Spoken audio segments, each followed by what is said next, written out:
सी 241 अध्याय 241 death source crystal के बारे में सुराग पब फ्यूचर द्वारा विज्ञापन यादों के हॉल के बाहर ये जियाओ को एक गोला पकड़े हुए अचंभे में खड़े देखा जा सकता था। गोला एक रहस्यमय सुनहरे तरल से भरा हुआ था। इस तरल में इसके रंग के अलावा कोई आभा, कोई ऊर्जा, कुछ भी ध्यान देने योग्य नहीं था। हालांकि ये जियाओ ने इसे ऐसे पकड़ रखा था मानो उसने अपने हाथों में अपना ब्रह्मांड पकड़ रखा हो। हाँ, इस खजाने को वर्तमान ये जियो के लिए सर्वोच्च खजाना कहा जा सकता है। ऐसा इसलिए है क्योंकि यह वह खजाना है जिसे रेन युनफेंग ने अपने युग के अंत से पहले खरबों वर्षों तक पोषित किया था। हालांकि इसका कोई नाम नहीं है क्योंकि रेन युनफेंग ने इसे खरबों वर्षों तक पोषित किया। उन्होंने इस खजाने को अपना सार कहा। इस प्रकार गोले में भरने वाले सुनहरे तरल को एसेंस ऑफ किंग नाम दिया गया था। गोला इतना बड़ा नहीं था, यह बस इतना बड़ा था कि दो हाथ इसे पकड़ सकें। बीच में कुछ जगह रह गई। रेन युनफेंग ने कुछ घंटे पहले ये जियो से पूछा था कि क्या वे उससे कुछ चाहता है। रेन युनफेंग ने ये जियो के किसी भी अनुरोध को स्वीकार करने का वादा किया। हालांकि वे राजा का सार प्राप्त करने का अवसर खो देंगे। दुर्भाग्य से यह वह खजाना है जिसे लोटस ऑफ कैओस चाहता है कि ये जियो के पास हो, चाहे इसके लिए उसे कोई भी कीमत चुकानी पड़े। ये जियो कैओस के लोटस द्वारा किए गए अनुरोध को नजरअंदाज नहीं कर सका। आखिरकार वह जानता था कि कैओस का लोटस चाहता था कि ये जियाओ मजबूत हो और वे कभी भी ये जियो तो ऐसा कुछ करने की कोशिश नहीं करेगा जो उसके पक्ष में काम न करे। इस प्रकार अपने दिल में कुछ निराशा के साथ ये जियो ने रेन युनफेंग के प्रस्ताव को अस्वीकार कर दिया। बदले में रेन युनफेंग ने ये जियो को यह खजाना राजा का सार दिया और उससे कहा कि असंख्य विमान आयाम छोड़ने से पहले इसे पूरी तरह से अवशोषित कर लें। उन्होंने ये जियाओ को यह भी बताया कि असंख्य विमान आयाम विशेष रूप से उस व्यक्ति का समर्थन करने के लिए तैयार किए गए थे जो राजा का सार प्राप्त करेगा। यह कैसे समर्थन करेगा, इसके लिए रेन युनफेंग ने ये जियो से कहा कि जब तक वह राजा के सार को आत्मसात कर लेगा उसे उत्तर पता चल जाएगा। ये जियाओ ने बुरी तरह से आप भरी क्योंकि उसने न केवल एक अद्भुत अवसर खो दिया बल्कि हॉल ऑफ मेमोरीज का स्वामित्व मांगने का मौका भी खो दिया। लेकिन अब इसका कोई खास मतलब नहीं रह गया था क्योंकि वे पहले से ही हॉल के बाहर थे। यह दिव्य शिलालेखों से भरा एक रहस्यमय मंच था। यह असंख्य समतल आयामों का मूल भी था जो अराजकता के पार हजारों गुप्त क्षेत्रों को जोड़ता था। पब फ्यूचर द्वारा विज्ञापन रेन युनफेंग के अनुसार उन्हें दिव्य शिलालेखों से भरे इस मंच के बीच में बैठकर राजा के सार को अवशोषित करना है। तभी असंख्य विमान आयाम उसका समर्थन करके अपना उद्देश्य पूरा कर सके। ये जियाओ ने गहरी सांस ली और मंच पर चढ़ने के लिए धीरे धीरे आगे बढ़ा। दूर एक अलग देश में एक आदमी को एक सुनसान सड़क पर चलते देखा जा सकता था। इस शख्स का नाम जियो किन है। वह पहले ही 100 से अधिक देशों की यात्रा कर चुका था। ऐसा लग रहा था जैसे वह किसी चीज या किसी व्यक्ति की तलाश कर रहा हो। जियो किन ने जिस भी देश का दौरा किया वह या तो निषिद्ध क्षेत्र या उन भूमियों के प्राचीन स्थानों पर जाएगा। इस देश में वे कुछ खतरनाक जगहों पर भी गए। इस बार जियो किन सबसे पहले वुड फ्लेम माउंटेन गए। ऐसा कहा जाता था कि वुड फ्लेम माउंटेन पहला पर्वत था जो इस भूमि के जन्म के समय बना था। यह इस भूमि पर प्राचीन युग द्वारा छोड़ा गया एक पर्वत था। प्राचीन युग द्वारा पीछे छोड़ी गई जगह के रूप में वुड फ्लेम माउंटेन बेहद खतरनाक था। भले ही कोई शक्तिशाली विशेषज्ञ अंदर गया हो, लेकिन जरूरी नहीं कि उन्हें पूरा भरोसा हो कि वे जीवित बाहर आ सकेंगे। यदि उसकी शक्ति नौ विशाल उद्गम समुद्री क्षेत्र तक नहीं पहुंचती तो वे मूल रूप से बिना किसी संदेह के मर जाता। और इस भूमि के 6 महान प्राचीन खतरे क्षेत्रों में से वुड फ्लेम माउंटेन को दूसरा स्थान दिया गया था। जियोकिन ने पहले ही अराजकता के 6 नियमों में महारत हासिल कर ली थी। उन्होंने 2 तकनीकों की खेती की थी जिन्हें ग्रेट डाओ नाम से जाना जाता है। ये 2 साधना तकनीकें हैं, प्राइमर्डियल ग्रेट दाओ तकनीक और पुनर्जन्म ग्रेट दाओ तकनीक। यह वुड फ्लेम माउंटेन है। यह वास्तव में शानदार है। इस भूमि पर खुला पहला पर्वत इस भूमि के 6 महान प्राचीन निषिद्ध स्थानों में दूसरे स्थान पर है। लेकिन इस समय मुझे नहीं लगता कि कुछ भी डरावना है वुड फ्लेम माउंटेन के बारे में। पब फ्यूचर द्वारा विज्ञापन जियोकिन दूर से वुड फ्लेम माउंटेन देख सकता था। जब उसने पहली बार इसे देखा तो वह चौंक गया। हालांकि आभा के शब्दों से उन्हें वुड फ्लेम माउंटेन से खतरे का कोई एहसास नहीं हुआ।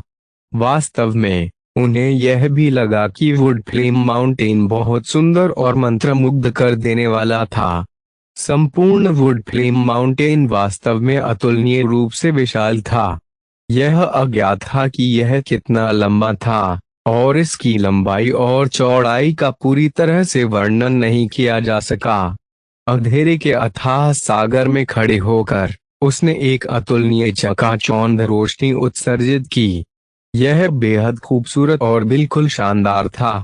वुड फ्लेम माउंटेन एक शक्तिशाली विशेषज्ञ की चमक बिखेर रहा था। ऐसा लग रहा था मानो कोई रहस्यमय शक्ति लोगों को आकर्षित कर रही हो। यदि लोगों को यह नहीं पता होता कि यह वुड फ्लेम माउंटेन है तो शायद वे सोचते कि यह गलत पवित्र पर्वत है। सतह से देखने पर यह वास्तव में बहुत भ्रमित करने वाला था। इस बार जियोकिन वुड फ्लेम माउंटेन में उद्यम करना चाहता था। कुछ देर तक इसके बारे में सोचने के बाद आखिरकार उसने वुड फ्लेम माउंटेन के अंदर कदम रखा। हालांकि जैसे ही उसने ऐसा किया एक आकृति अचानक चुपचाप शून्य से बाहर चली गई और जियोकिन का रास्ता रोक दिया। इस अचानक बदलाव ने जियोकिन को थोड़ा चौंका दिया, लेकिन जब उसने देखा कि यह कौन था तो उसने राहत की सांस ली और उसके चेहरे पर मुस्कान आ गई। हालांकि उन्होंने तुरंत आदरपूर्वक कहा, नमस्कार वरिष्ठ बाई। जो व्यक्ति आया था वह कोई और नहीं बल्कि वह व्यक्ति था जिससे जियोकिन किसी समय इस भूमि के खतरनाक क्षेत्रों में जाने के दौरान मिली थी। इस आदमी का नाम बाई चुआन था। बाई चुआन ने मुस्कुराते हुए जियोकिन की ओर देखा और कहा, क्या आप वुड फ्लेम माउंटेन के अंदर भी गहराई तक जाने की तैयारी कर रहे हैं? जियोकिन ने सिर हिलाया और बिना किसी प्रतिबद्धता के कहा, हाँ सीनियर बाई। आप अचानक मुझे ढूंढने आई। कुछ तो होगा जो आप मुझसे चाहती होंगी, है ना? जियोकिन के दिल में भी थोड़ी उत्सुकता थी। बाई चुआन उसे किस लिए देखना चाहती थी? तार्किक रूप से कहें तो उसका बाई चुआन से कोई लेना देना नहीं होना चाहिए। इसलिए जियोकिन भी बहुत हैरान था। बाई चुआन ने अपना हाथ लहराया और वे दोनों अचानक गायब हो गए और एक कमरे के अंदर फिर से प्रकट हो गए। बाई चुआन ने जिस तरह से व्यवहार किया और वह वुड फ्लेम माउंटेन के एक कमरे के अंदर कितने अजीब तरीके से दिखाई दिया, उससे जियोकिन को कोई आश्चर्य नहीं हुआ। वे एक मेज पर बैठे थे और मेज पर शराब का एक बर्तन और 2 जेड कप थे। बाई चुआन ने कुछ शराब डाली और जियोकिन की ओर अपना हाथ उठाया। शराब का एक कप पीने के बाद उन्होंने कहा, जियोकिन, मैं आज आपके पास आया हूं क्योंकि मुझे आपसे कुछ चर्चा करनी है। आप पहले से ही जानते हैं कि मैं इस भूमि का मूल निवासी नहीं हूं। मैं कई साल पहले इस भूमि पर आया था अपने शत्रु से छिपते हुए। मैं सैकड़ों हजारों वर्षों से इस भूमि के बारे में बहुत कुछ सीख रहा हूं और कई स्थानों पर भी गया हूं। इस भूमि पर एक जगह है जो मुझे काफी रहस्यमयी लगी। आप इस जगह पर पहले भी आ चुके हैं। इसे डेथ वैली कहा जाता है, मौत की घाटी। जियोकिन थोड़ा स्तब्ध था। उसने बाई चुआन की ओर हल्की सी भौं के साथ देखा। उन्हें उम्मीद नहीं थी कि बाइचुआन डेथ वैली के मामले में आएंगी। जियोकिन के दिमाग में कई विचार कौंध गए। उसने बाइचुआन की यात्रा के उद्देश्य का अस्पष्ट अनुमान लगाया था। पिछले हजारों वर्षों में मैंने जो समग्र जानकारी एकत्र की है, उसके अनुसार इस भूमि ने पिछले युग में एक असाधारण आकृति उत्पन्न की है। आपको इस स्थिति के बारे में बहुत कुछ जानना चाहिए। जियोकिन के जवाब देने के लिए रुके बिना उन्होंने जारी रखा, मैं डेथ वैली मास्टर के बारे में बात कर रहा हूँ। फिर उसने जियोकिन की आंखों में गहराई से देखा और कहा, मैंने सुना है कि आपको डेथ वैली से होली डोमेन का रास्ता मिल गया है। डेथ वैली को पीछे छोड़ने के बाद आप होली डोमेन में प्रवेश कर चुके हैं। जब बाइचुआन ने डेथ वैली मास्टर का उल्लेख किया तो उसका चेहरा प्रशंसा से भर गया और उसकी आंखें लालसा से भर गईं। वह अनगिनत वर्षों से इस भूमि के समुद्र में बह रहा था। वह जिस चीज की सबसे अधिक चाहत कर रहा था वह थी पवित्र डोमेन को ढूंढना और उसमें प्रवेश करना। वह पवित्र क्षेत्र से कुछ असाधारण प्राप्त करना चाहता था। इस असाधारण चीज को डेथ वैली मास्टर ने अपनी मृत्यु से पहले होली डोमेन में छिपा दिया था।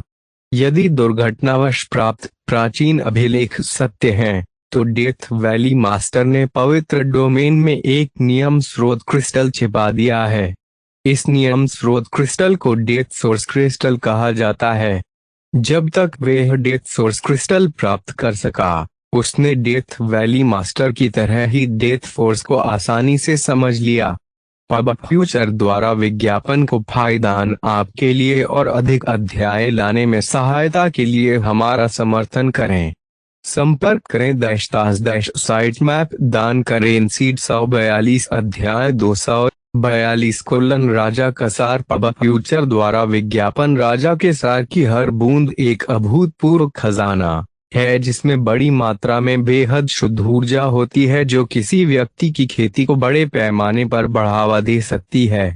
जब तक आप राजा के सभी सार को अवशोषित करते हैं, आप आसानी से एक अराजकता संप्रभु बन सकते हैं। कुछ मिनट पहले ये जियाओ मंच पर चढ़ गया और केंद्र में क्रॉस लेग करके बैठ गया। वह स्वर्ण द्रव्य से भरे हुए गोले को देख रहा था। उसे पता नहीं है कि राजा कसार उसके लिए क्या बदलाव लाएगा, लेकिन उसे यकीन है कि बदलाव सामान्य नहीं होगा। यह खजाना एक असाधारण खजाना था और इससे व्यक्ति में जो बदलाव आएगा वह भी असाधारण होगा। हालांकि सुरक्षित रहने के लिए ये जियाओ ने फिर भी लोटस ऑफ कैओस से पूछा कि क्या यही वह खजाना है जिसे वह ये जियो प्राप्त करना चाहता था।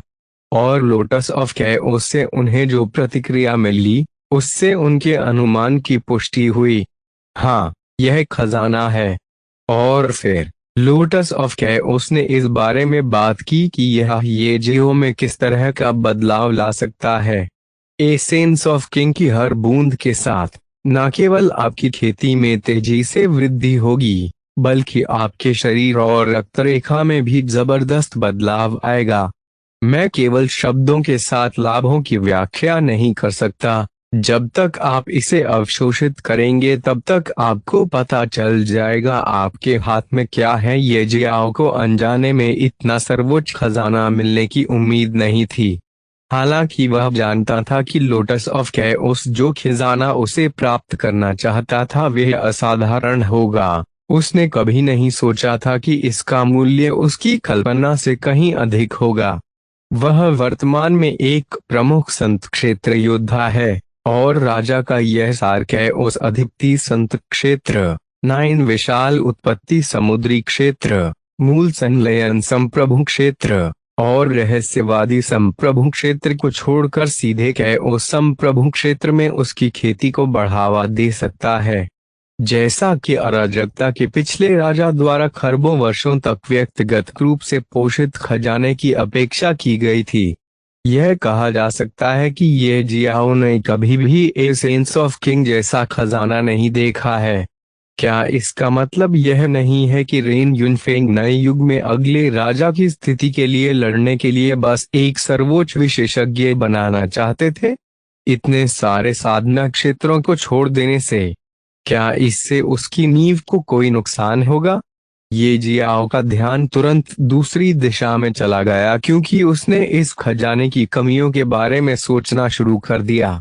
यह वास्तव में एक खजाना है जो सामान्य ज्ञान को अस्वीकार करता है। हालांकि अगर यह कृषक की नींव को नुकसान पहुंचाएगा तो यह अफसोस की बात होगी, लेकिन वे निश्चित रूप से राजा केसार को अवशोषित करने का विकल्प नहीं चुनेगा। पब फ्यूचर द्वारा विज्ञापन जैसे कि यह जानकर कि ये जियो क्या सोच रहा था, अराजकता का कमल बोला, चिंता मत करो, इसे राजा कसार या कुछ भी नहीं कहा जाता है। इससे केवल लाभ होगा और कोई नुकसान नहीं होगा। इस खजाने में कोई कमी नहीं है। आप कर सकते हैं बिना किसी चिंता के इसे आत्मसात कर लें। यद्यपि कैओसम प्रभु क्षेत्र योद्धा बनने के लिए कई शर्तें हैं, राजा कसार आसानी से उन सभी शर्तों को छोड़ सकता है। साथ ही जब तक आप कैओसम प्रभु क्षेत्र योद्धा बन जाते हैं, नियम स्रोत क्रिस्टल प्राप्त करना बेहद आसान हो जाएगा। उस समय मैं बिना कुछ छिपाए तुम्हारे सारे सवालों के जवाब दूंगा, तो तुम्हें चिंता नहीं करनी चाहिए और राजा केसार के हर अंश को आत्मसात कर लेना चाहिए। ये जियाओ समझ गए कि राजा कसार वास्तव में कितना मूल्यवान है। वह भी इसकी गहनता से काफी आश्चर्यचकित थे। हालांकि वह केवल अपनी खेती बढ़ाने के लिए राजा केसार को पूरी तरह से आत्मसात नहीं करना चाहता है। वह जानता है कि खेती बढ़ाने से उसे असीमित लाभ हो सकते हैं। वह अपने लक्ष्य के करीब पहुंच सकता है, जान सकता है कि हर चीज के पीछे कौन है और इस बारे में जानकारी प्राप्त कर सकता है कि सब कुछ पहले स्थान पर क्यों शुरू हुआ। वह जो जानकारी चाहता है वह प्राप्त कर सकता है। फिर भी वह अभी भी अपनी खेती के लिए राजा केसार को पूरी तरह से अवशोषित करने के बारे में नहीं सोच रहा था। क्या राजा का यह सार मेरे ब्रह्मांड का और विस्तार कर सकता है? ये जियाओ ने अराजकता के कमल से पूछा। इसका मुख्य कारण यह है कि ब्रह्मांड जितना बड़ा होगा, यह ये जियो को उतनी ही अधिक ताकत प्रदान कर सकता है। अपने ब्रह्मांड का विस्तार करना उसके लिए अप्रत्याशित आश्चर्य भी ला सकता है। यह उसे अपनी साधना का आधार बढ़ाकर जो प्राप्त करेगा उससे कहीं अधिक ताकत प्रदान कर सकता है। वह आशान्वित था और एक तरह से लोटस ऑफ कैओस के उत्तर ने उसकी आशा की पुष्टि की, लेकिन अगले ही पल इसके शब्दों ने उसकी उम्मीद भी तोड़ दी। हाँ, राजा कसार आसानी से आपके ब्रह्मांड का विस्तार कर सकता है। हालांकि आपको इस विचार से छुटकारा पाना चाहिए। क्यों? ये जियाओ ने भौहें चढ़ा दी। यदि उसका ब्रह्मांड और अधिक विस्तारित हो सकता है तो उसे इस विचार से छुटकारा क्यों पाना चाहिए? उन्हें उत्तर मिला, ऐसा इसलिए है क्योंकि यह एक सर्वोच्च खजाने की बर्बादी होगी। जब तक आप शेष 107 नियम स्रोत क्रिस्टल की तलाश करते हैं, आपका ब्रह्मांड अराजकता में बदल सकता है। देखो अराजकता कितनी बड़ी है। यह इतना विशाल है कि अराजकता का राजा भी थोड़े समय में पूरी अराजकता को कवर नहीं कर सकता। मेरे द्वारा अवशोषित प्रत्येक नियम स्रोत क्रिस्टल आपके ब्रह्मांड में विस्तार की लहर लाएगा। आपके ब्रह्मांड के नियम बदल जाएंगे। फ्यूज करें और एक नियम में परिवर्तित करें। जब नियम स्रोत क्रिस्टल पर हाथ रखने से आपका ब्रह्मांड असीमित रूप से विस्तारित हो सकता है, तो आप राजा केसार को क्यों बर्बाद करना चाहते हैं? अब जब ये जियो इसके बारे में सोचता है तो अराजकता का कमल सही है। चूंकि उसका ब्रह्मांड नियम स्रोत क्रिस्टल की मदद से असीमित रूप से विस्तारित हो सकता है, तो उसे उसी परिणाम के लिए इस अंतिम संसाधन को क्यों बर्बाद करना चाहिए? पब फ्यूचर द्वारा विज्ञापन। ये जियाओ ने फिर से अपने हाथ में मौजूद गोले को देखा और एक गहरी सांस ली। ऐसा लगता है कि उनकी ये यात्रा उन्हें सीधे शीर्ष पर पहुंचाने के लिए थी। वह एक राजा केसार को आत्मसात करने और एक ही बार में अराजक शासक बनने के लिए तैयार था। हालांकि ठीक इसी समय उसे अचानक कुछ याद आया। उसे याद आया कि निंगजुआन ने उससे पहले क्या कहा था। निंगजुआन के अनुसार वह ब्लड डिवोर बनाएगा और पूरे रक्त सागर को निगल जाएगा, जिससे उसकी खेती महान संत क्षेत्र से स्वर्गीय संत क्षेत्र तक बढ़ जाएगी। इसके अलावा ये जियो 2 चोरों के साथ मॉर्निंग स्टार्स की भूमि को छोड़ देगा। हालांकि अब ऐसा लगता है कि वह मॉर्निंग स्टार्स की भूमि पर लौटने से पहले ही एक अराजकता संप्रभु क्षेत्र योद्धा बन जाएगा। उन्होंने रक्त भक्षक क्षमता को भी दोबारा नहीं समझा है।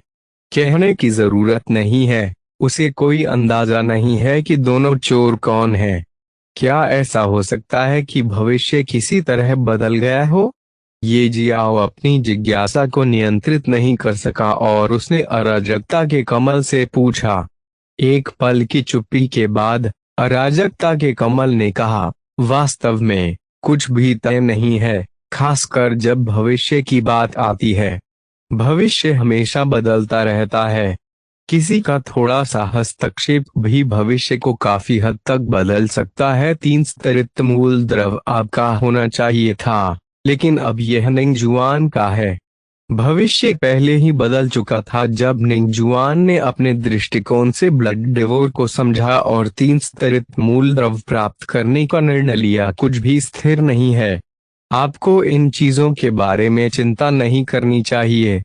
बस अपनी ताकत बढ़ाने पर ध्यान केंद्रित करें। जितनी जल्दी आप मजबूत बनेंगे, उतनी ही जल्दी आप सभी सच्चाइयों से अवगत होंगे। ये जियाओ ने समझ में सिर हिलाया। उन्हें लोटस ऑफ कैओस की बातें तार्किक और उचित लगीं। किसी भी बेकार चीज के बारे में न सोचते हुए ये जियाओ ने अपने हाथ में मौजूद राजा के सार पर ध्यान केंद्रित किया। फिर उसने सावधानी से गोले से सार की एक बूंद निकाली और गोले को अपनी स्थानिक अंगूठी में रख लिया। अपना मुंह खोलकर उसने एसेंस ऑफ किंग की उस बूंद को निगल लिया। जैसे ही एसेंस ऑफ किंग की बूंद उसके गले से नीचे गिरी, ये जियाओ को तुरंत झुंझुनी महसूस हुई, जैसे हजारों जुगनू उसकी त्वचा पर नाच रहे हों। उसका दिल तेजी से धड़क रहा था। उसके शरीर के अंदर अचानक प्रकट हुई ऊर्जा की लहर की लय के साथ यह ऐसा था मानो समय स्वयं धीमा हो गया हो, प्रत्येक क्षण को संवेदना की अनंतता में खींचता हुआ। ये जियाओ एक रहस्यमय स्थिति में प्रवेश कर गया। उसके पेट से गर्माहट का एक झोंका फैल गया, जो तरल सोने की नदी की तरह उसकी नसों में बह रहा था।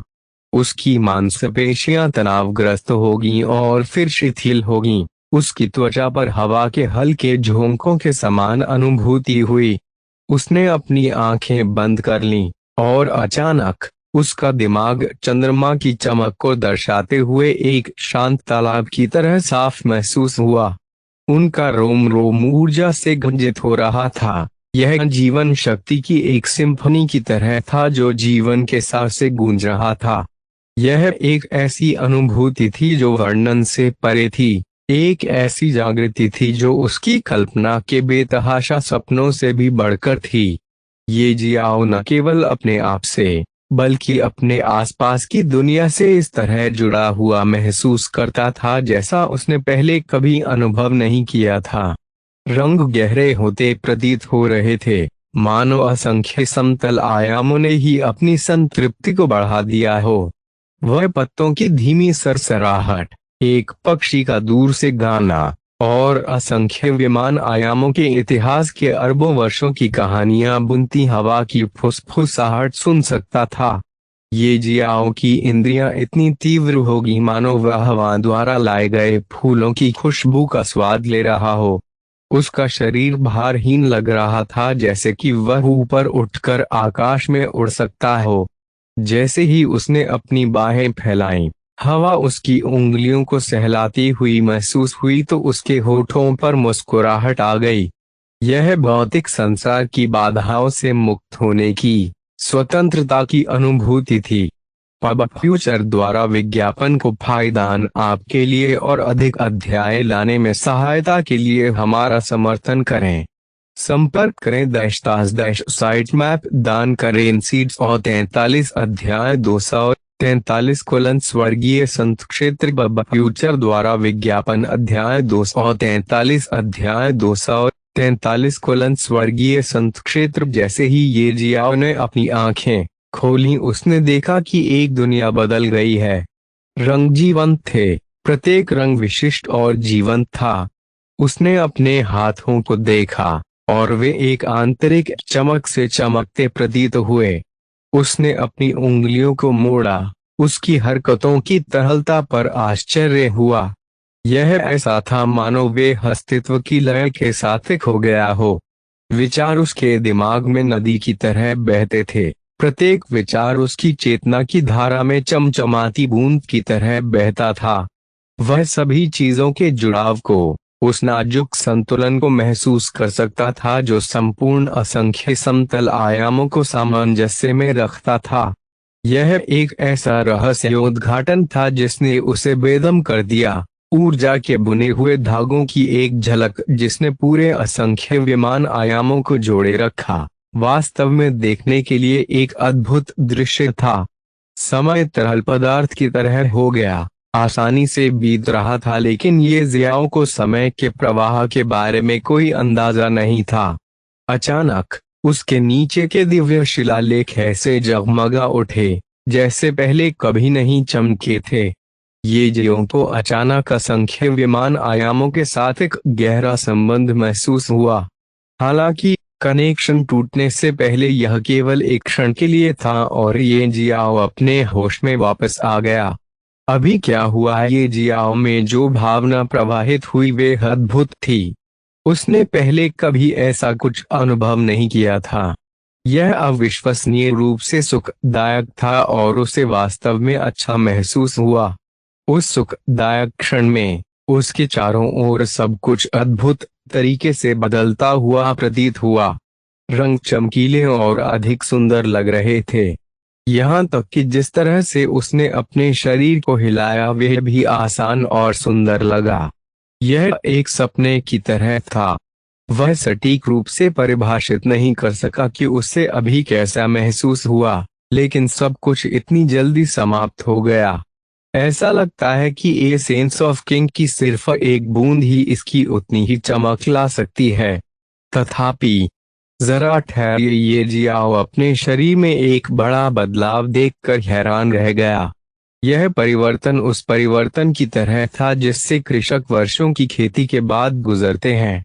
मेरा शरीर बहुत मजबूत हो गया है, यहाँ तक कि हेवनली डेमन ब्लड लाइन और ब्लड लाइन ऑफ कैलामिटी को और अधिक परिष्कृत किया गया है।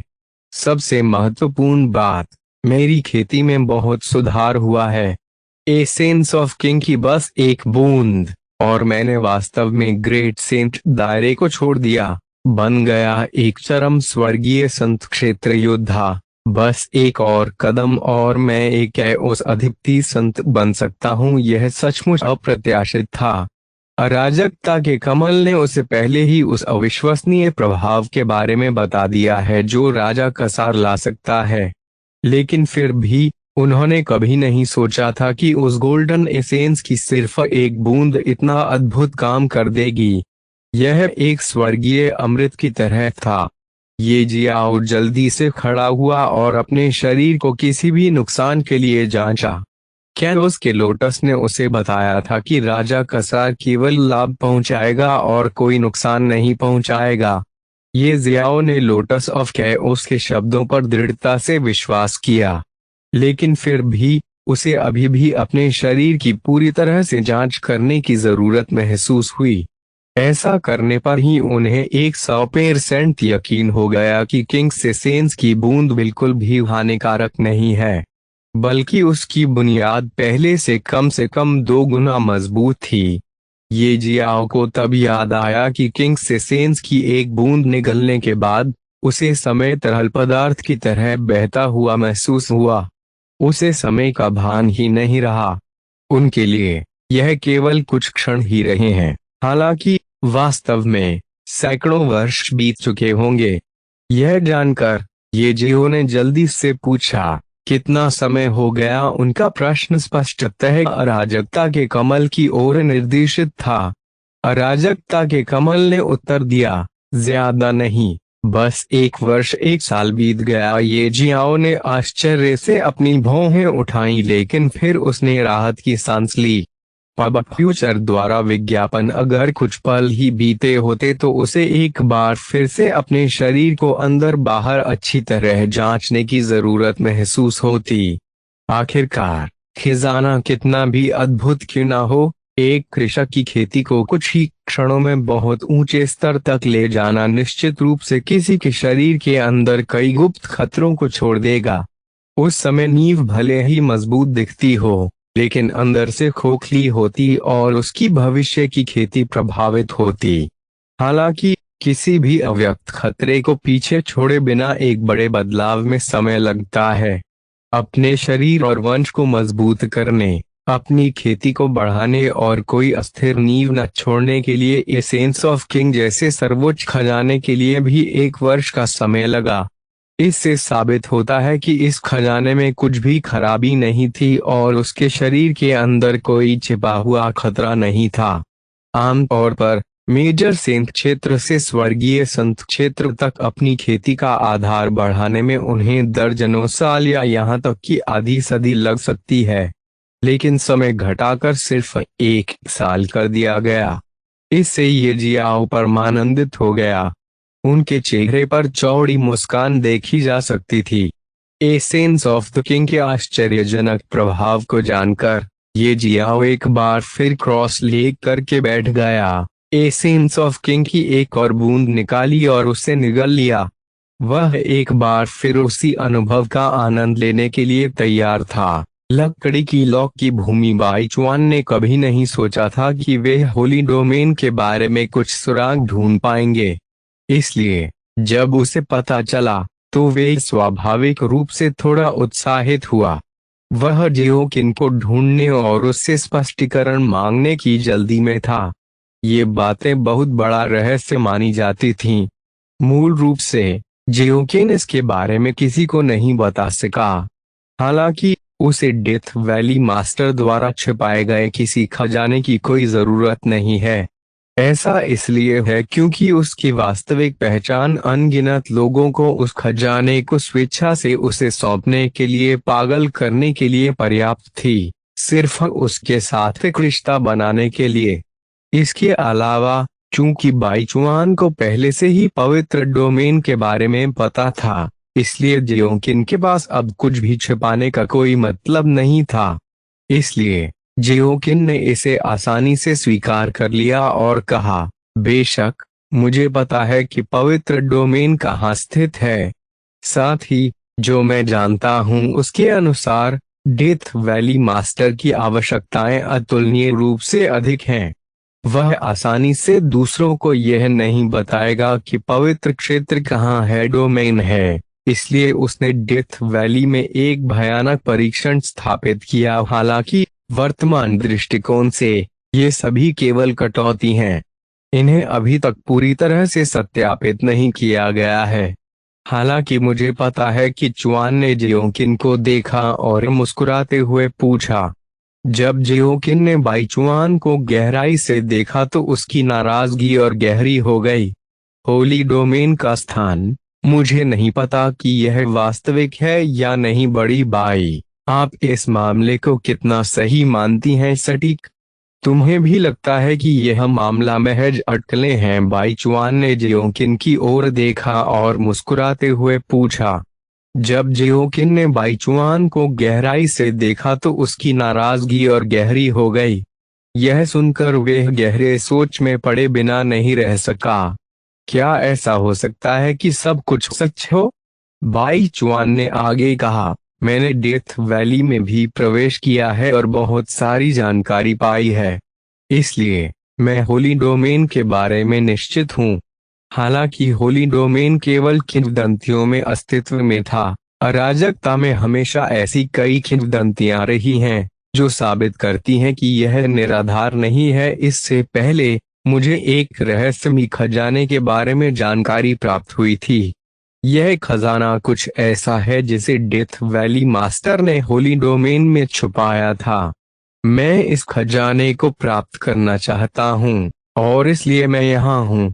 चूंकि आप होली डोमेन का स्थान जानते हैं, बस मुझे बताओ। वैसे भी, जहां तक मैंने देखा है, आपने कभी भी किसी भी प्रकार के खजाने में कोई दिलचस्पी नहीं दिखाई है। आप बस सभी खतरनाक क्षेत्रों का दौरा करना चाहते हैं, तो मैं आपको स्थान क्यों नहीं बताऊंगा। आपका एक उपकार है। जियोंकिन ने तुरंत उत्तर नहीं दिया। इसके बजाय उसने बाईचुआन को गहराई से देखा। फिर उसने आप भरते हुए कहा, मुझ पर यह एहसान करने की कोई जरूरत नहीं है। वैसे भी मेरे लिए यह कोई मूल्यवान चीज नहीं है। इसके साथ ही उन्होंने एक नक्शा निकाला और बाईचुआन को सौंपते हुए कहा, यहाँ, यह वह नक्शा है जो पवित्र डोमेन तक ले जा सकता है। मैंने डेथ वैली के अंदर डेथ वैली मास्टर के महल पर छापा मारने के बाद यह नक्शा प्राप्त किया। आप इसे रख सकते हैं। बाईचुआन ने जल्दी से जियोकिन से नक्शा लिया और उसे देखा। जितना अधिक उसने मानचित्र को देखा, वह उतना ही अधिक उत्साहित हो गया। वह जानता था कि यह असली चीज है। मुस्कुराते हुए बाईचुआन ने पहले जियोकिन को धन्यवाद दिया और फिर कहा, जियोकिन, आपकी क्षमता के साथ डेथ वैली मास्टर के मार्ग पर चलने में सफल होना अभी भी आपके लिए संभव है।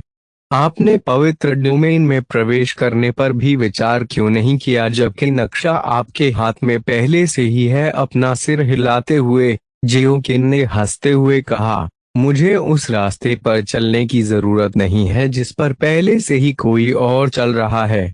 अगर मुझे बस इतना ही करना होता, तो मुझे अपनी मातृभूमि छोड़ने और अराजकता में भटकने की कोई जरूरत नहीं थी। मैंने जिस भी भूमि का दौरा किया, वहां खतरनाक क्षेत्रों और निषिद्ध क्षेत्रों की खोज की। मेरा रास्ता अलग है। यह कुछ ऐसा है जिसे मैंने खुद बनाने का फैसला किया है। मैं उस रास्ते पर कभी नहीं चलूंगा जिस पर कोई पहले ही चल चुका है। आप होली डोमेन द्वारा दी जाने वाली हर चीज ले सकते हैं। मेरी चिंता मत करो। बाईचुआन ने जियोकिन की आंखों में गहराई से देखा और फिर आह भरते हुए पूछा, मुझे लगता है कि would flame mountain, would flame की भूमि में आपका अंतिम गंतव्य है। कौन सी भूमि आपका अगला पड़ाव होगी, हम देखेंगे। जियोकिन रहस्यमय ढंग से मुस्कुराया और फिर कुछ नहीं बोला। पब फ्यूचर द्वारा विज्ञापन को पायदान आपके लिए और अधिक अध्याय लाने में सहायता के लिए हमारा समर्थन करें। संपर्क करें दैश साइट मैप दान करें। सीड 144 अध्याय 244 स्वर्गीय राक्षसों का आक्रमण। पब फ्यूचर द्वारा विज्ञापन अध्याय 244 अध्याय 244 स्वर्गीय राक्षसों का आक्रमण। जब ये जियाओ राजा के सार को आत्मसात कर रहा था, सुबह के सितारों की भूमि बड़ी मुसीबत में थी। बहुत सारे स्वर्गीय राक्षस स्थानिक क्षेत्र से बाहर आए और सुबह के सितारों की भूमि पर आक्रमण किया। वे इस भूमि की हर चीज को तोड़ना और बर्बाद करना चाहते थे। उनका स्वरूप किसी बड़े तूफान जैसा था, लेकिन बारिश की जगह डरावने जीव जंतुओं के साथ। सुबह के सितारों की भूमि में लोग वास्तव में बहुत डरे हुए थे। स्वर्गीय राक्षसों के पास तेज पंजे और उग्र आंखें थीं। वे दहाड़ने लगे और पैर पटकने लगे, जिससे जमीन हिल गई। उनकी आसुरी शक्ति से आकाश अंधकारमय हो गया। मॉर्निंग स्टार्स की भूमि में सभी शक्तिशाली योद्धा वापस लड़ने की कोशिश करते हुए उभरे। टकराना टकराना बूम का चाह। उर्ग, मैं तुम सभी राक्षसों को मार डालूंगा। तुम राक्षसों ने हमारी भूमि पर आक्रमण करने की हिम्मत कैसे की। सभी अधिपति बलों को संदेश भेजें। उन्हें बताएं कि स्वर्गीय राक्षसों ने हमला किया है। स्वर्गीय तलवार / असंख्य कुल्हाड़ी छाया। पब फ्यूचर द्वारा विज्ञापन भ्रमपूर्ण आत्मा सरणी। ऐसी अनगिनत ध्वनियां सुबह के सितारों की भूमि में सुनी जा सकती थीं। सभी योद्धा, यहाँ तक कि वे जो मृत्यु से डरते थे, अपने प्रियजनों की रक्षा के लिए उभरे। जब विनाश का क्षण आया, तो अपने प्रियजनों और सुबह के सितारों की भूमि को स्वर्गीय राक्षसों के चंगुल से बचाने के बारे में सोचकर ही उनका कमजोर दिल मजबूत हो गया। अपने हथियारों और बहादुर दिलों के साथ वे अपनी जान की बाजी लगाकर स्वर्गीय राक्षसों से भिड़ गए। पंजों से तलवारें टकराती नजर आ रही थीं। हर जगह खून नदी की तरह बह गया। मौत से लिपटे सुबह के तारे और हर तरफ लाशें बिखरी नजर आ रही थीं। स्वर्गीय राक्षसों से लड़ने की कोशिश में अनगिनत बहादुर योद्धा मारे गए। अपनी मृत्यु देखकर अन्य योद्धाओं की आंखें लाल हो गईं। वे क्रोधित थे। इन स्वर्गीय राक्षसों की उनकी भूमि पर आक्रमण करने की हिम्मत कैसे हुई? स्वर्गीय राक्षसों की उनके क्षेत्रों में तबाही मचाने की हिम्मत कैसे हुई? इन लानत राक्षसों की इस भूमि के बहादुर योद्धाओं को मारने की हिम्मत कैसे हुई? यह एक युद्ध था, एक बड़ा युद्ध। सर्वत्र शोर शराबे की लड़ाई की आवाजें सुनाई दे रही थीं। हथियार आपस में टकरा रहे थे। हर प्रतिद्वंद्वी अपने सामने खड़े व्यक्ति को मारने की कोशिश कर रहा था। लड़ाई में घर और पेड़ नष्ट हो गए। पांचों क्षेत्रों में बड़ी तेजी और बिजली की चमक थी। स्वर्गीय राक्षसों के पास अंधेरे कौशल थे और वे चीजों को धूल में बदल सकते थे। भूमि अराजकता में थी और यही वह समय था जब नायक उभरे।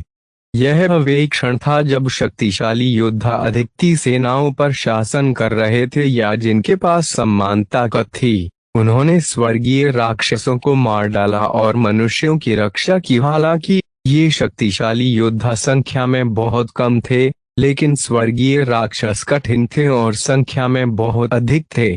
वे आते रहे। अनगिनत शहर और गांव खतरे में थे और नष्ट हो गए। लोगों को भागना पड़ा और छुपना पड़ा। बड़े बड़े संप्रदायों के नेताओं ने स्वर्गीय राक्षसों को रोकने की योजनाएं बनाने का प्रयास किया। वे गंभीर स्वर में बात करते थे और तुरंत निर्णय लेते थे। इन सब के बीच दोस्ती बढ़ती गई। लोगों ने एक दूसरे की मदद की और साथ खड़े रहे। वे डरे हुए थे, लेकिन उन्होंने हार नहीं मानी। उन्होंने अपने घरों और परिवारों के लिए संघर्ष किया। युद्ध दिन ब दिन जारी रहा। जमीन जलती रही, घर नष्ट होते रहे और लोग मरते रहे। पब फ्यूचर द्वारा विज्ञापन ऐसे ही 1 साल बीत गया। 2 साल बीत गए। 5 साल बीत गए। भूमि की सुंदरता लंबे समय तक छाया में फीकी पड़ गई थी। स्वर्गीय राक्षसों के हमलों ने सब कुछ धूसर और उदास बना दिया। नदियां जो कभी साफ थीं, मैली हो गईं। फूल जो कभी रंग बिरंगे थे, मुरझा गए। लेकिन आशा नहीं खोई थी।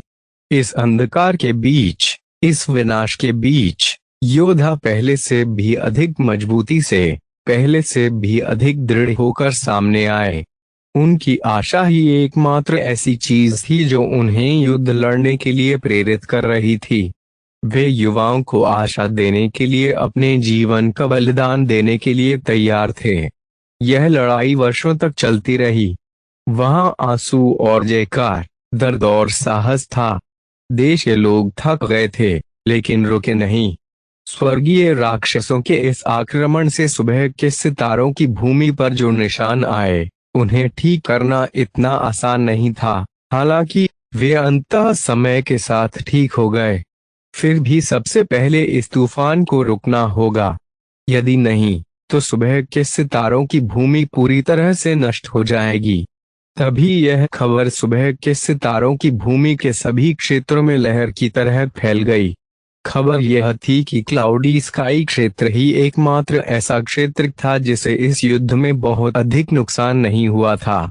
इसका कारण इल्यूसरी स्पिरिट गेट के लोग थे।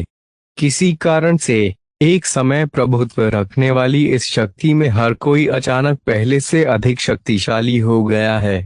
सबसे महत्वपूर्ण बात यह है कि चेहरे पर चोट के निशान वाला एक अधेड़ उम्र का व्यक्ति, जिसने कुछ साल पहले ही इल्यूसरी स्पिरिट गेट में प्रवेश किया था, वे वही था जिसने अकेले पूरे क्लाउडी स्काई क्षेत्र का समर्थन किया था। उन्होंने अकेले ही अनगिनत स्वर्गीय राक्षसों को मार डाला। इस युद्ध में उन्होंने एक बार भी अपनी तलवार नहीं लहराई। उसने अपने हाथों और शरीर से लड़ाई की। उसका शरीर ही तलवार था। ये शख्स डरावना था। इस शख्स का नाम लिन हाओ था।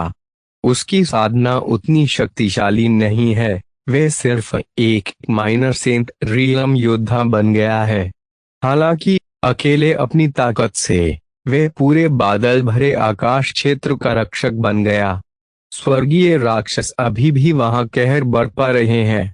हालांकि अगर लिन हाओ ने उनकी उपस्थिति के बारे में कोई खबर सुनी तो वे उस स्थान पर जाएंगे और इस भूमि की सतह से इन स्वर्गीय राक्षसों के अस्तित्व को मिटा देंगे।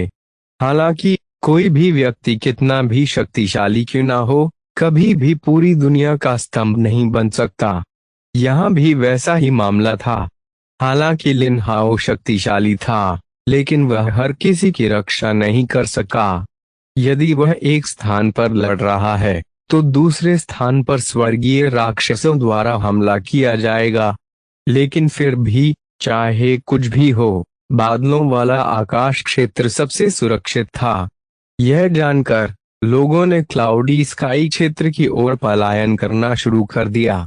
वे क्लाउडी स्काई क्षेत्र में और मुख्य रूप से लिन हाओ से अधिकती बलों की सुरक्षा पाने की उम्मीद में सभी दिशाओं से आए थे।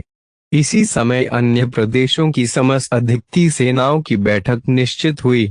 उन्होंने किसी बहुत ही महत्वपूर्ण विषय पर बात करने का निर्णय लिया, कुछ ऐसा जो उन्हें जीवित रख सके और उन्हें स्वर्गीय राक्षसों से सुरक्षा दे सके। स्काई थंडर क्षेत्र अन्य 4 क्षेत्रों के विपरीत स्काई थंडर क्षेत्र सबसे अनोखा था। यह मुख्य रूप से इस क्षेत्र के भीतर एक निषिद्ध भूमि के कारण था, जहां स्वर्गीय संत भी बिना सोचे समझे प्रवेश करने की हिम्मत नहीं करते थे। इस निषिद्ध भूमि को स्काई थंडर वैली के नाम से जाना जाता था। हालांकि स्थिति इस हद तक विकसित हो गई थी कि स्काई थंडर वैली के भीतर कई शक्तिशाली व्यक्ति एकत्रित हो रहे थे। दरअसल उन्हें यहाँ इकट्ठा होने के लिए मजबूर किया जाना गलत नहीं होगा। ये व्यक्ति 4 क्षेत्रों की अधिपति सेनाओं, प्रथम श्रेणी की सेनाओं और द्वितीय श्रेणी की सेनाओं से थे। ये क्षेत्र थे रेड स्काई क्षेत्र, स्काई थंडर क्षेत्र, रक्त सागर क्षेत्र और स्टार वन क्षेत्र। बादलों वाला आकाश क्षेत्र एकमात्र अपवाद था जहां कोई भी मौजूद नहीं था। इस समय स्काई थंडर वैली में पहले से ही हजारों लोग इकट्ठे हो चुके थे, फिर भी इस जगह पर एक भयानक सन्नाटा छाया हुआ था। स्काई थंडर वैली में प्रवेश करने वाले संभावित स्वर्गीय राक्षसों का ध्यान आकर्षित करने के डर ने सभी को चुप करा दिया। किसी ने भी स्काई थंडर वैली में गहराई तक जाने की हिम्मत नहीं की, क्योंकि यह अफवाह थी कि एक बार स्काई थंडर वैली के अंदर जाने के बाद बचना असंभव हो सकता है। नतीजतन ये विशेषज्ञ घाटी के बाहरी और भीतरी परिधि के बीच की सीमा पर स्थित सीमाओं पर एकत्र हुए थे। गड़गड़ाहट स्काई थंडर वैली में हर जगह गड़गड़ाहट और बिजली की निरंतर गड़गड़ाहट सुननी जा सकती थी। आसमान में उदासी छाई हुई थी और बीच बीच में चांदी की बिजली चमक रही थी। विनाश की स्पष्ट आभा हवा में तैर रही थी। सौभाग्य से आंतरिक और बाहरी परिधि की सीमा पर उनके स्थान को देखते हुए गड़गड़ाहट और बिजली, हालांकि प्रभावशाली थे, इन विशेषज्ञों को नुकसान पहुंचाने के लिए पर्याप्त विनाशकारी नहीं थे।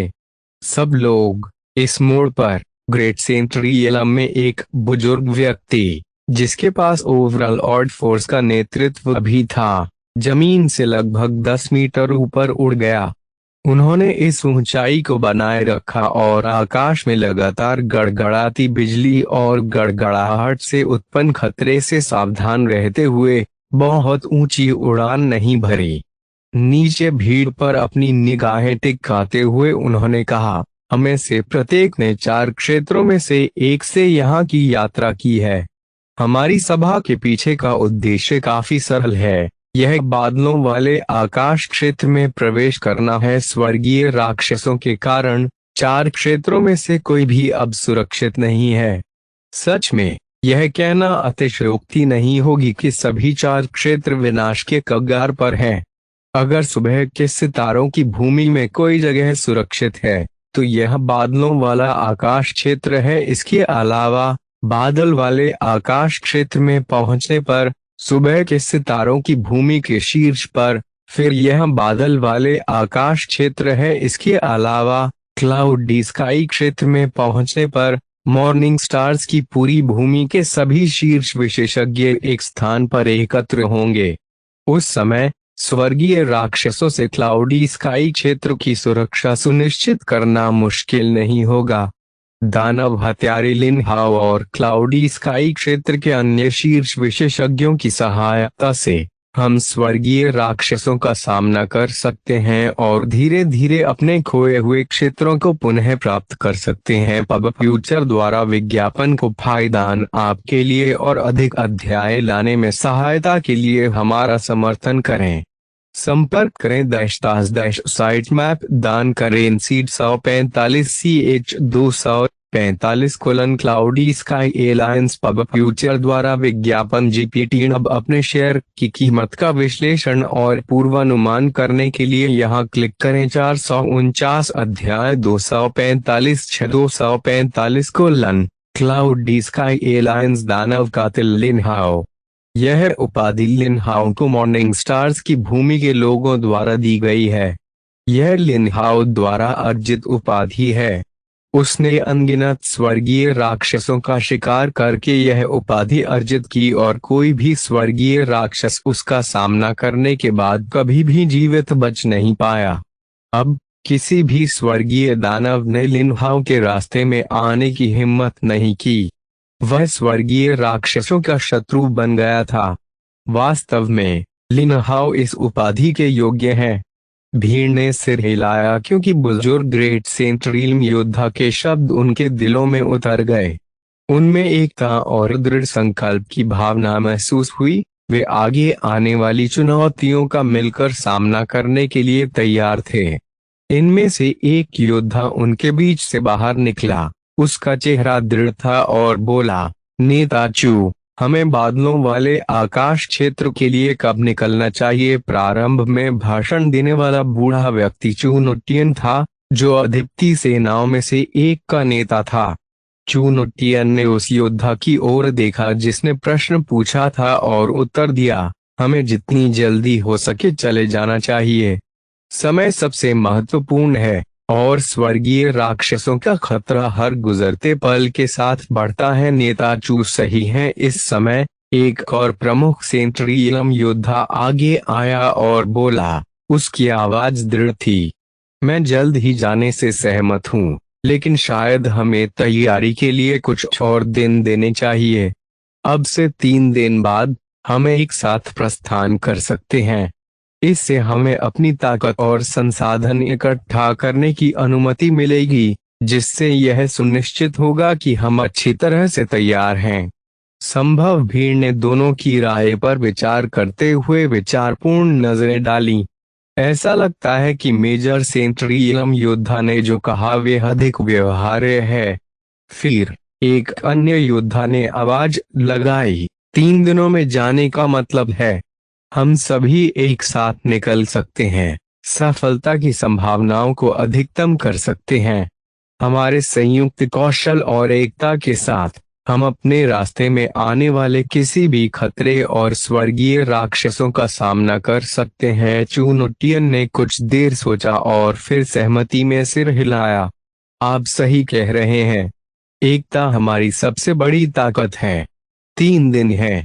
इस समय का उपयोग आवश्यक तैयारी करने और जितना संभव हो उतने लोगों को लाने में करें। जब हम निकलते हैं तो हम एक जुट शक्ति के रूप में तैयार होते हैं। आगे आने वाली किसी भी चुनौती का सामना करने के लिए इस योजना को स्वीकार करते ही भीड़ का संकल्प गहरा हो गया। यह स्पष्ट था कि आगे का रास्ता खतरनाक होगा, लेकिन उनके रहने और अपनी मातृभूमि की रक्षा करने और स्वर्गीय राक्षसों के खिलाफ एकजुट होने से उन्हें वह ताकत मिली जिसकी उन्हें जरूरत थी। कुछ घंटों की बातचीत के बाद 3 दिन में दोबारा इसी जगह मिलने का वादा कर सभी लोग चले गए। झील के किनारे बादलों वाले आकाश क्षेत्र में लोगों का एक समूह अलाव जला रहा था। उनमें से एक मुयाओ और उसके रक्षक शेंगई थे। वे दोनों स्टार फायर हॉल से थे। क्लाउडी स्काई क्षेत्र में 5 अधिपति बल हुआ करते थे, लेकिन एक समय ऐसा आया जब इल्यूसरी स्पिरिट गेट की स्थिति अब पहले जैसी नहीं रही। हालांकि कुछ वर्षों के बाद इल्यूसरी स्पिरिट गेट एक बार फिर ओवरऑल ऑड फोर्स एज की स्थिति में पहुंच गया। इल्यूसरी स्पिरिट गेट के अलावा अन्य 4 अधिपति ताकतें ये family, star fire hall, east rising sector और हेवनली जॉय पैलेस हैं। जब ये जियो क्लाउडी स्काई क्षेत्र में लौटा तो वे पहले ईस्ट राइजिंग सेक्टर में गया और फिर इल्यूसरी स्पिरिट गेट पर वापस टेलीपोर्ट हो गया। ईस्ट राइजिंग संप्रदाय के अलावा उन्होंने कभी भी किसी अन्य अधिपति ताकतों के साथ बातचीत नहीं की थी। हालांकि युद्ध के कारण सभी 5 अधिपति सेनाएं एक साथ मिल गईं, जिससे क्लाउडी स्काई एलायंस बन गया। उनका काम केवल एक ही था, वे है स्वर्गीय दानव के खिलाफ जाना और उन सभी को खत्म करना। म्यू याओ और शांग यी मूल रूप से स्टार फायर हॉल के थे, हालांकि अब वे क्लाउडी स्काई एलायंस के थे। आग की हल्की रोशनी ने म्यू याओ के खूबसूरत चेहरे को रोशन कर दिया क्योंकि वे हलाव के सामने चुपचाप बैठी थी। जब उसने अंधेरे में जंगल की ओर देखा तो उसकी पानी भरी आंखें हल्की सी झपकीं। उसे बेचैनी महसूस हुई। उसे बुरा लग रहा था और उसे लगा कि उसके सामने की खामोशी बहुत अजीब थी।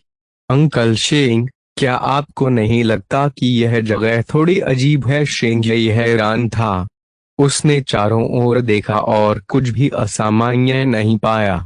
म्यू याओ ने आगे कहा, यहाँ बहुत शांति है। यह भयानक शांति है। मुझे लग रहा है कि यह तूफान से पहले की शांति है। क्या ऐसा हो सकता है कि स्वर्गीय राक्षस भी इस जगह पर आए हों? याओएर, क्या आप हाल ही में इतने थक गए हैं कि आपको मति भ्रम हो रहा है? यह जगह इकोलेस चैस है। इकोलेस चैस अपनी खामोशी के लिए प्रसिद्ध है। क्या यह सामान्य नहीं है? शेंग यही हैरान था। उसे कुछ भी असामान्य नजर नहीं आया। उन्होंने फिर कहा, स्वर्गीय राक्षस यहाँ नहीं आ सकते। इसके बारे में चिंता मत करो। मु याओ ने अपना सिर हिलाया, यह महसूस करते हुए कि शेंग यी ने जो कहा वह समझ में आया।